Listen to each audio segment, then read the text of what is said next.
বরাক উপত্যকা এবং শিলচরেও সমগ্র কংগ্রেসের নেতারা এই ইনসিডেন্টটাকে সোশ্যাল মিডিয়ায় কন্টেন্ট করেছেন, আপনারা দেখতে পেয়েছেন। এবং আজকে গতকালকে এজাহার দায়ের করার পর আজকে আমরা পুলিশ সুপার কাছারের সাথে দেখা করেছি, আমাদের সিনিয়র নেতৃত্ব দেখা করেছে এবং আমার ডিমান্ড ইজ ক্রিস্টাল ক্লিয়ার।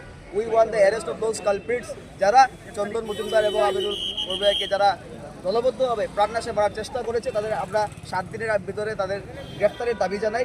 এবং এই 7 দিনের মধ্যে যাতে এই নরপশুদের যদি গ্রেফতার করা যদি না হয়, তাহলে এই 7 দিন পর আমরা আরও বৃহত্তর আন্দোলনের দিকে পা বাড়াবো।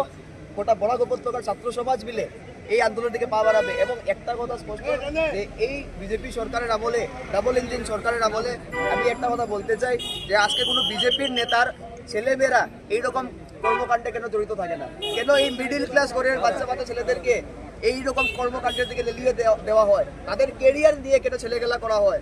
আজকে যদি এই কাজগুলো যদি ভালো কাজ হয়ে থাকতো, যদি মানে অর্গানাইজেশনে ভালো কাজ করে থাকতে, তাহলে কেন বিজেপির কোনো নেতার ছেলেমেয়েরা এই কাজের সাথে জড়িত থাকেন না? কেন মিডিল ক্লাস ঘরের ছেলেদের ভবিষ্যৎ নিয়ে ছেলেখেলা করতে হয়? আমাদের দাবি 7 দিনের মধ্যে এই কালপিটগুলোকে গ্রেফতার করতে হবে, তাহলে গোটা বরাক উপত্যকা তথা আসামে বৃহত্তর ছাত্র আন্দোলন গড়ে তোলা হবে।